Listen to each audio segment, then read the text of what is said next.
1946 ശാസ്ത്രത്തിൽ ബിരുദ പഠനവും അധ്യാപക പരിശീലനവും പൂർത്തിയാക്കി പഠിച്ച രാജാ സ്കൂളിൽ തന്നെ അധ്യാപകനായി ചേർന്നു. പിന്നീട് തട്ടകം കോഴിക്കോട്ടേക്ക് മാറ്റി. രാജാ സ്കൂളിലെ അധ്യാപകനായി തുടങ്ങി കോഴിക്കോട് സർവകലാശാല പ്രോ വൈസ് ചാൻസലറായി വിരമിച്ച അക്കാദമിക് ജീവിതം. കേരളത്തിന്റെ ധൈഷണിക മനസ്സായി വലുതായപ്പോഴും അഴീക്കോടുകാർക്ക് അദ്ദേഹം സ്വന്തം സുകുമാരനായിരുന്നു. അഴീക്കോട്ടെ ആത്മവിദ്യാസംഘത്തിന്റെ സ്വാധീനമാണ് തന്നെ പ്രാസംഗികനായി വളർത്തിയതെന്ന് അദ്ദേഹം പലപ്പോഴും പറഞ്ഞിട്ടുണ്ട്. തൃശൂരിൽ സ്ഥിരതാമസമാക്കിയെങ്കിലും ഇടയ്ക്കിടെ കണ്ണൂർ വന്നുപോയി. അവസാനമായി വന്നത് അനിയന്റെ മരണസമയത്ത്. ഇപ്പോൾ അനിയന്റെ ഭാര്യ സുമയും 2 മക്കളുമാണ് കുടുംബ വീട്ടിൽ താമസം. ഏഷ്യാനെറ്റ് ന്യൂസ്, കണ്ണൂർ. സാറ ജോസഫ് സുകുമാർ അഴീക്കോടിനെ അനുസ്മരിച്ചു. ഒരേ സമയം പണ്ഡിതനും ജനകീയനുമായ ഒരു എഴുത്തുകാരൻ, അതൊരു അപൂർവതയാണ്. അതാണ് അഴീക്കോടിനെ മറ്റുള്ള എഴുത്തുകാരിൽ നിന്നൊക്കെ വ്യത്യസ്തനാക്കുന്നത്.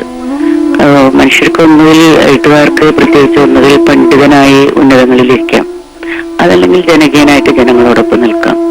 അഴീക്കോട് പാണ്ഡിത്യത്തിന്റെ ഉന്നത സോപാനങ്ങളിലിരിക്കുന്ന അതേ മനോഭാവത്തോടെ ലാലൂരിലെ മാലിന്യ നിലങ്ങളിൽ നടന്നതും മറ്റ് സമരമുഖങ്ങളിൽ നടന്നതും ഞാൻ ഓർക്കുന്നു. അങ്ങനത്തെ ഒരു മനസ്സ് ഉള്ളത് കൊണ്ടാണ് താൻ ആർജിച്ച അഗാധമായ പാണ്ഡിത്യവും തന്റെ കഴിവുകളും തനിക്ക് കിട്ടിയിട്ടുള്ള ഭാഷയുടെ ശക്തിയും അതുപോലെ തന്നെ തന്റെ മൂല്യബോധവും തന്റെ നീതിബോധവും ഒക്കെ തന്നെ സർവ്വസാധാരണക്കാരായ മനുഷ്യരിലേക്ക് എത്തിക്കാനായിട്ട് അഴീക്കോടിനെ സാധിച്ചത്. കേന്ദ്രമന്ത്രി കെ വി തോമസിന്റെ അനുസ്മരണത്തിലേക്ക്. ഞാൻ അദ്ദേഹവുമായി ബന്ധപ്പെടുന്നത് കുമ്പളങ്ങി സെന്റ് പീറ്റേഴ്സ് സ്കൂളിൽ ഒരു വിദ്യാർത്ഥിയായിരുന്ന സന്ദർഭത്തിലും പിന്നീട് തേവര കോളേജിൽ വിദ്യാർത്ഥിയും അധ്യാപകനുമായ സന്ദർഭത്തിലാണ്. സാറ് കുമ്പളങ്ങിയിൽ വന്ന് ധാരാളം മീറ്റിംഗുകൾ പ്രസംഗിച്ചിട്ടുണ്ട്. കൊച്ചി നഗരത്തിൽ അന്ന് എല്ലാ മാസവും നടക്കുന്ന പ്രഭാഷണങ്ങളിൽ അദ്ദേഹം പങ്കെടുക്കാറുണ്ട്. വളരെ കൗതുകത്തോടു കൂടിയാണ് ഞാൻ അദ്ദേഹത്തിന്റെ പ്രസംഗം കേട്ടിരുന്നത്. പിന്നീട് കൂടുതൽ അടുക്കുകയും എന്റെ സാഹിത്യ പ്രവർത്തനത്തിൽ സാറിന്റെ ഒരു അനുഗ്രഹം ഉണ്ടായി. കുമ്പളങ്ങി ഫ്ലാഷ് എന്ന എന്റെ പുസ്തകം അത് പ്രകാശനം ചെയ്ത് കുമ്പളങ്ങി വന്നിട്ട് അദ്ദേഹമാണ്. തീർച്ചയായും ഞാൻ അദ്ദേഹത്തിൽ കാണുന്ന ഏറ്റവും വലിയ ഒരു മികവ് ഒരു തികഞ്ഞ അധ്യാപകൻ. അധ്യാപകനെ സംബന്ധിച്ചിടത്തോളം തെറ്റ് കണ്ടാൽ അത് നിശിതമായി വിമർശിക്കും. പലപ്പോഴും അദ്ദേഹത്തിന്റെ വിമർശനം ഈ അധ്യാപക സ്വഭാവമാണെന്ന് എനിക്ക് തോന്നിയിട്ടുണ്ട്. തീർച്ചയായും അഴീക്കോട് സാറിന്റെ വേർപാട് സാംസ്കാരിക കേരളത്തിന് എന്നും നികത്തപ്പെടാതെ നിൽക്കുന്ന എന്നാണ് എന്റെ വിശ്വാസം. ഇന്ന് രാവിലെ 6:40 തൃശൂരിലെ സ്വകാര്യ ആശുപത്രിയിലായിരുന്നു സുകുമാർ അഴീക്കോടിന്റെ അന്ത്യം. ഇപ്പോൾ അദ്ദേഹത്തിന്റെ ഭൗതികശരീരം തൃശൂരിലെ ഇരവിമംഗലത്തുള്ള അദ്ദേഹത്തിന്റെ വീട്ടിലെത്തിച്ചിരിക്കുകയാണ്. ഇനി സാഹിത്യ അക്കാദമി ഹാളിൽ പൊതുദർശനത്തിന് വയ്ക്കും. തുടർന്ന് സംസ്കാരം എവിടെയാണെന്ന് സംബന്ധിച്ച് ഇപ്പോഴും ഒരു തീരുമാനത്തിലേക്ക് എത്തിയിട്ടില്ല. കണ്ണൂരിലെ പയ്യാമ്പലത്തെ സംസ്കാരം നടത്തണമെന്ന് അദ്ദേഹത്തിന്റെ ബന്ധുക്കൾ ആഗ്രഹിക്കുന്നു. എന്നാൽ തൃശൂരിൽ അദ്ദേഹത്തിന്റെ സംസ്കാരം നടത്തണമെന്ന് തൃശൂരിലെ സാംസ്കാരിക പ്രവർത്തകരുമൊപ്പം അദ്ദേഹത്തിന്റെ സുഹൃത്തുക്കളും ആഗ്രഹിക്കുന്നു.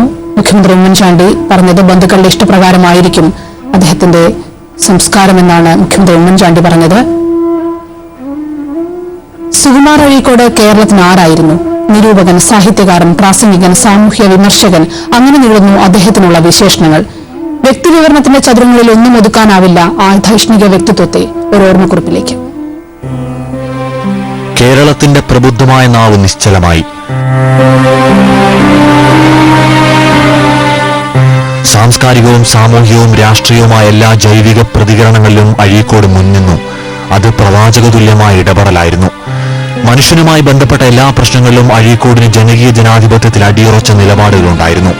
നിർഭയനായ നിരൂപകൻ, പ്രാസംഗികൻ, തത്വചിന്തയിൽ ആണ്ടുമുങ്ങി അറിവ് നേടിയ ജ്ഞാനി എന്നീ നിലകളിൽ സഹിനോളം തലപ്പൊക്കത്തോടെ അഴീക്കോട് കേരളത്തെ ജാഗ്രതയിലേക്ക് നയിച്ചു.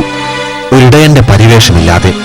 ഈ മഹാമനീഷിയാണ് ആധുനിക കേരളത്തെ ആധുനികവും സജീവമാക്കുന്നതിൽ നിർണായക പങ്ക് വഹിച്ചത്. ഗൃഹസ്ഥാശ്രമി അല്ലാതിരുന്ന അഴീക്കോടിന്റെ കൂട്ടുകുടുംബമായിരുന്നു നമ്മുടെ കേരളം.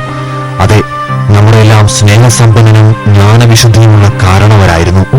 പ്രഗത്ഭനായ കോളേജ് അധ്യാപകൻ എന്ന നിലയിൽ കേരളത്തിൽ അങ്ങോളം ഇങ്ങോളം പ്രമുഖരും പ്രശസ്തരുമായ ശിഷ്യസമ്പത്തുള്ള അഴീക്കോട് 1926 മെയ് 26 കണ്ണൂരിലെ അഴീക്കോട്ടാണ് ജനിച്ചത്. സ്കൂൾ അധ്യാപനം മുതൽ lecturer, professor, pro vice chancellor എന്നീ നിലകളിലേക്ക് അദ്ദേഹം പടിപടിയായി ഉയർന്നു.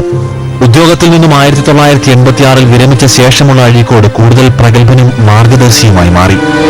17 പരം കൃതികൾ രചിച്ച അഴീക്കോടിന്റെ തത്വമസി കേരള സാഹിത്യ അക്കാദമി അവാർഡുകളും രാജാജി അവാർഡുമടക്കം 12 അവാർഡുകൾ നേടി. 2007 കേന്ദ്ര സർക്കാർ പ്രഖ്യാപിച്ച പത്മശ്രീ പുരസ്കാരം ഭരണഘടനാ വിരുദ്ധമാണെന്ന് അഭിപ്രായപ്പെട്ട് അഴീക്കോട് നിരസിച്ചു.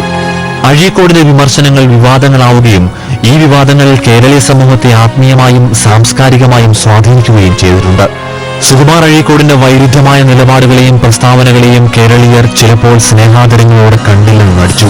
ഒരേ സമയം ഭീഷ്മരും കർണനുമായ ഒരു കാരണവരെ ആർക്കാണ് വിമർശിക്കാനാവുക?